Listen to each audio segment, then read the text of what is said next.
বুনু, happy birthday to you. Happy birthday Bunu. Hello সবাইকে, welcome back to the channel. আজকে হচ্ছে আমার বোনের জন্মদিন, তাই ছোট্ট একটা মিনি ব্লগ তোমাদের সাথে শেয়ার করি। তো চলো শুরু করি।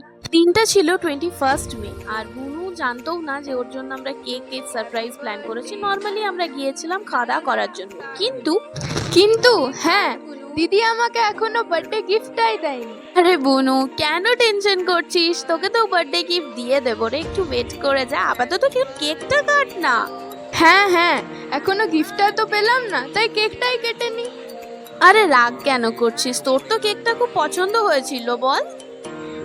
হয়ে তো ছিল, তুমি খেয়ে দেখো। দাঁড়া, আমি ঠিক খেয়ে নেবো। আজকে সোসটা বা তুই একটু খা দেখ। আরে এই দেখ, আমি একদম নির্লজ্জ, আমি কিন্তু টক করে মুখের মধ্যে ভরে নিয়েছি। জানি, ছোট থেকেই তো দেখছি তুমি দুনিয়ার সব থেকে বড় ভুক্কর। আরে ছাড়, তুই আমাকে যাই বল, আমার খেতে ভালো লাগে, তাই আমার অত ভয় ডর নেই, অত লজ্জা পাই না, আমি চুপ করে খেয়ে নিই। কিন্তু তুই এই কেকটা কেন কাটছিস আবার? তুমি তো একটু কেক খাইয়ে নিজে খেয়ে নিয়েছিলে, আমি বুঝতেই পারলাম না টেস্টটা, তাই আমি আবার খাবো।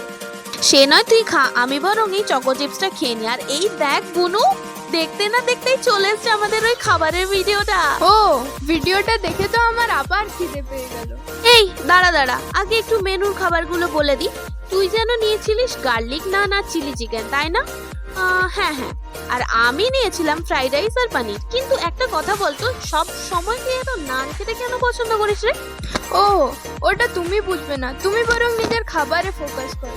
হ্যাঁ, খাচ্ছি তো। আর এত কিছুর পর একটু ঠান্ডা না হলে হয়? তো এই দাঁড়া, এদিকে আয়, ভালো করে বোতলটা নিয়ে আয়, ভালো করে ফটো রাখ। খাস না দেখলি? চল বাড়ি যাই। আর এই যে তোমরা যারা এতক্ষণ লাস্ট পর্যন্ত দেখছিলে, লাইকটা করে তারপর যেও তো। টাটা, কাল দেখা হচ্ছে।